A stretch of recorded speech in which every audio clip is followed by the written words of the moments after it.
ఉన్నతీకరిస్తున్నాం. యువతను భవిష్యత్ ఉద్యోగ అవకాశాలు కల్పించడానికి, ఎంటర్‌ప్రెన్యూర్లుగా ఎదగటానికి వీలుగా పాలిటెక్నిక్ కళాశాలలో 15 కొత్త కోర్సులు 2026-27 విద్యా సంవత్సరంలో ప్రారంభిస్తున్నాం. విశ్వవిద్యాలయాలు, పరిశోధన సంస్థలకు సంబంధించి భూ విజ్ఞాన, ఖనిజ శాస్త్ర పరిశోధనలకు ప్రత్యేకంగా doctor Manmohan Singh earth sciences యూనివర్సిటీని భద్రాద్రి కొత్తగూడెం జిల్లాలో స్థాపించాం.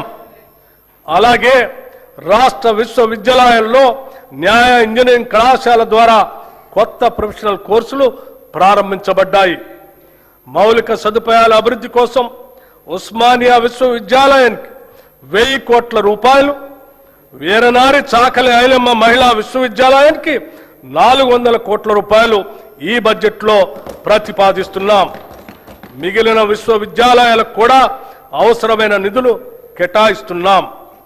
స్కిల్ యూనివర్సిటీ నేటి పోటీ ప్రపంచంలో పరిశ్రమలకు అవసరమగు నైపుణ్యాలున్న మానవ వనరుల కొరత నెలకొని ఉంది. చాలా సందర్భాల్లో ఇంటర్మీడియట్ మరియు డిగ్రీ కళాశాల నుండి ఉత్తీర్ణులైన వస్తున్న మన విద్యార్థుల్లో ఆశించిన స్థాయిలో నైపుణ్యాలు ఉండటం లేదు. అలాగే అధునాతన ప్రత్యేక నైపుణ్యాలు అవసరమైన ఉద్యోగాలకు వారు పూర్తి స్థాయిలో సిద్ధంగా ఉండటం లేదు. ఈ అంతరాన్ని పూడ్చాలనే దార్శనికతతో అటు విద్యావంతులను, నిరుద్యోగ యువత ఎదుర్కొంటున్న ఇబ్బందులను, ఇటు పరిశ్రమలు ఎదుర్కొంటున్న నైపుణ్యం కలిగిన మానవ వనరుల కొరతను ఏకకాలంలో పరిష్కరించాలనే ఉద్దేశంతో మన రాష్ట్ర ప్రభుత్వం యంగ్ ఇండియా స్కిల్ యూనివర్సిటీని స్థాపించింది. పరిశ్రమల అవసరాలకు అనుగుణంగా ఆయా పరిశ్రమల భాగస్వామ్యంతోనే రూపొందించిన పాఠ్యాంశాల ద్వారా యువతకు ప్రత్యేక నైపుణ్యాలని అందిస్తాము. ఈ స్కిల్ యూనివర్సిటీని విద్యాశాఖ పరిధిలో తీసుకొని వస్తున్నాము. రాష్ట్రంలోని 65 ప్రభుత్వ ఐటీఐలను ఆధునిక పరిశ్రమ అవసరాలు తగినట్లుగా తీర్చిదిద్దేందుకు అడ్వాన్స్డ్ టెక్నాలజీ సెంటర్లుగా ప్రభుత్వం ఉన్నతీకరించింది. దీనికి అదనంగా 53 అడ్వాన్స్ టెక్నాలజీ సెంటర్ ఏటీసీలను మంజూరు చేసింది. వీటి నిర్వహణ పనులు పురోగతిలో ఉన్నాయి. దీంతో మొత్తం 118 అడ్వాన్స్డ్ టెక్నాలజీ సెంటర్లు అందుబాటులోకి వస్తున్నాయి. అడ్వాన్స్ టెక్నాలజీ సెంటర్లో శిక్షణ పొందుతున్న ట్రైనీలకి ప్రతి నెల 2000 రూపాయలు స్కాలర్షిప్ రూపంలో ఇవ్వాలని ప్రభుత్వం నిర్ణయించింది. నైపుణ్యాలకు సంబంధించిన అన్ని సంస్థలను ఒకే గొడుగు కిందకు తీసుకొని రావడానికి అడ్వాన్స్డ్ టెక్నాలజీ సెంటర్లు, పాలిటెక్నిక్ కళాశాలలు మరియు టామ్కామ్లను ఈ స్కిల్ యూనివర్సిటీ పరిధిలోకి తీసుకొస్తాం.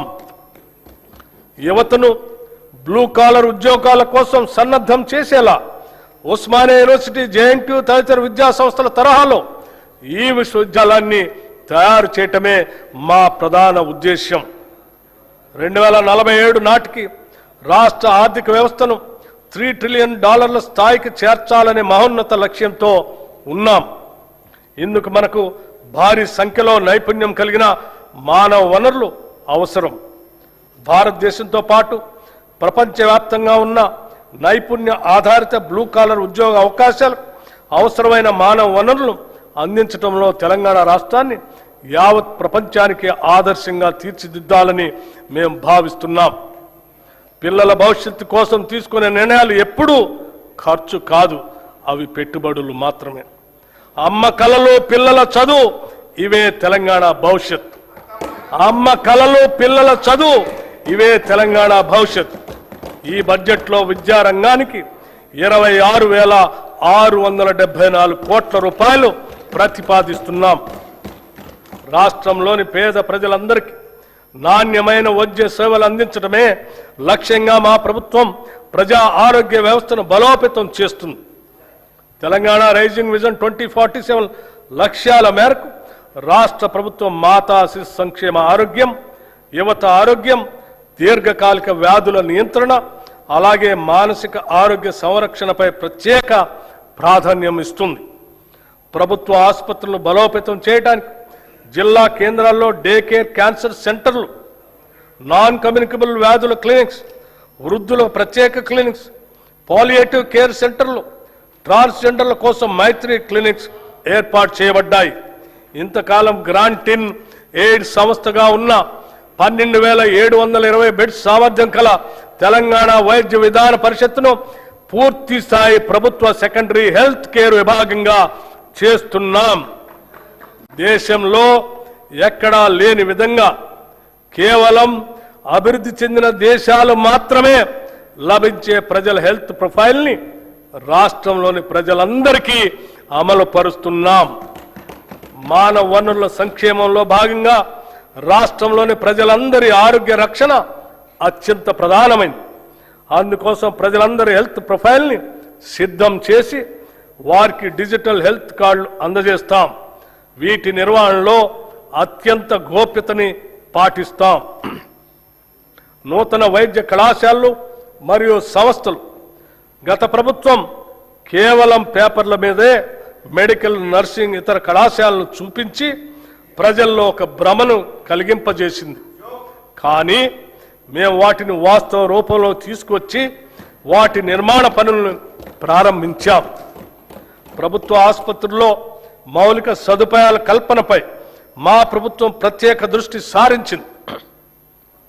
2023 డిసెంబర్ నాటికి ప్రభుత్వ ఆసుపత్రుల్లో 30,377 పడకలు అందుబాటులో ఉండగా కొత్తగా ప్రారంభించిన 9 ప్రభుత్వ వైద్య కళాశాల ద్వారా మరో 1,980 టెరిషరీ కేర్ పడకలు అందుబాటులోకి వచ్చాయి. దీనికి అదనంగా మా ప్రభుత్వం ఏర్పడిన తర్వాత 2024 సంవత్సరంలో 4,540 కొత్త బెడ్స్ అందుబాటులోకి వచ్చాయి.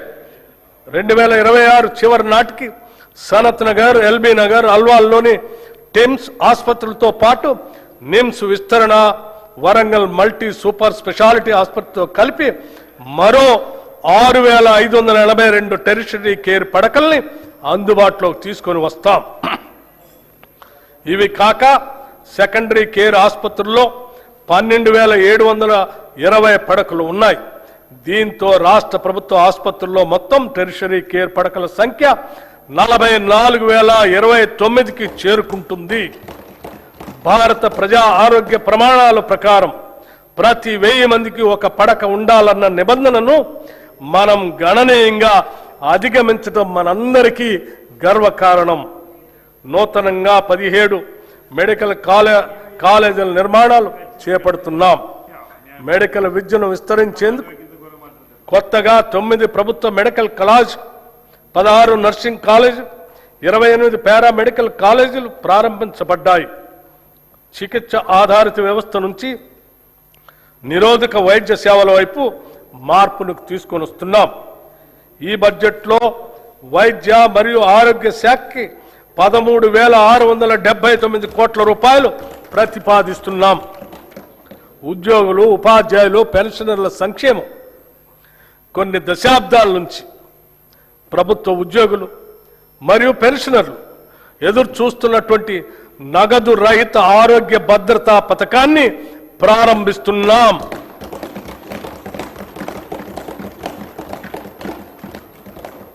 ఈ పథకం ఉద్యోగస్తులు, పెన్షనర్లు, వారిపై ఆధారపడిన కుటుంబ సభ్యులు అందరికీ వర్తిస్తుంది.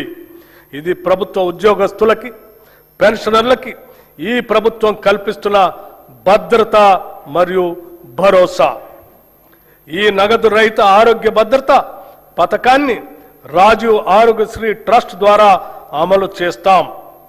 ప్రభుత్వ ఆసుపత్రులతో పాటు 421 ఎంపానెల్ ప్రైవేట్ ఆసుపత్రుల్లో 1,998 వ్యాధులకు ఈ పథకం ద్వారా చికిత్సను పొందవచ్చు. ప్రతి ఉద్యోగికి డిజిటల్ హెల్త్ కార్డు అందిస్తాం. ఈ పథకం ద్వారా దాదాపు 23,51,000 మంది ప్రభుత్వ ఉద్యోగస్తులు, పెన్షనర్లు, వారిపై ఆధారపడిన కుటుంబ సభ్యులు లబ్ధి పొందుతారు. ఉద్యోగుల భద్రత కోసం దేశంలోనే తొలిసారిగా సమగ్ర ప్రమాద బీమా పథకాన్ని ప్రవేశపెట్టాం. ఈ పథకం ద్వారా రాష్ట్రంలో పనిచేస్తున్న ప్రభుత్వ ఉద్యోగులు, పెన్షనర్లు ప్రమాదవశాత్తు దురదృష్టంగా మరణిస్తే 1,20,00,000 రూపాయల ప్రమాద బీమా వర్తిస్తుంది. 60 ఏళ్ల వరకు 10 లక్షల రూపాయల టర్మ్ లైఫ్ ఇన్సూరెన్స్ కూడా వర్తిస్తుంది. విమాన ప్రమాదంలో మరణిస్తే అదనంగా 2 కోట్ల రూపాయలు అదనపు కవరేజ్ లభించే విధంగా ఈ పథకాన్ని రూపకల్పన చేశాం. ఈ పథకం 7,57,000 ప్రభుత్వ ఉద్యోగులు మరియు పెన్షనర్లకి వర్తిస్తుంది. అంగన్వాడీ టీచర్లు, హెల్పర్లు పదవీ విరమణ ప్రయోజనాలు మంజూరు చేస్తూ టీచర్లకు 2 లక్షల రూపాయలు, హెల్పర్లకు 1 లక్ష రూపాయలు ఇస్తున్నాం. 60 ఏళ్ల వయసులో స్వచ్ఛందంగా విధుల్లోంచి విరమించుకున్న వారికి కూడా ఈ ప్రయోజనాలు అందుతాయి. ఈ ప్రజాప్రభుత్వం ఉద్యోగులకి, పెన్షనర్లకి పూర్తి స్థాయిలో భరోసా, నమ్మకం కలిగిస్తుందనటానికి ఇది నిదర్శనం. కార్మిక సంక్షేమం. తెలంగాణ కార్మిక శక్తిని బలోపేతం చేయటం, కార్మిక సంక్షేమం, పారిశ్రామిక అనుకూలత, పని ప్రదేశంలో భద్రత కల్పించడం ద్వారా వారి అన్ని విధాల ప్రభుత్వం సహకరిస్తుంది. టీ-గేట్ డిజిటల్ ప్లాట్ఫామ్ నైపుణ్యాభివృద్ధి, కెరీర్ మార్గదర్శనం, ఉద్యోగ అనుసంధాన సేవలు అందిస్తుంది. భవన నిర్మాణ కార్మిక సంక్షేమ బోర్డుల్లో 1,03,000 మంది కార్మికులను నమోదు చేసి 55,594 మంది లబ్ధిదారులకి 276.78 కోట్ల రూపాయలు పంపిణీ చేశాం. సీఎం ఓవర్సీస్ ఎంప్లాయ్మెంట్ ప్రోగ్రాం రాష్ట్ర యువతకి సురక్షితమైన విదేశీ ఉపాధి అవకాశం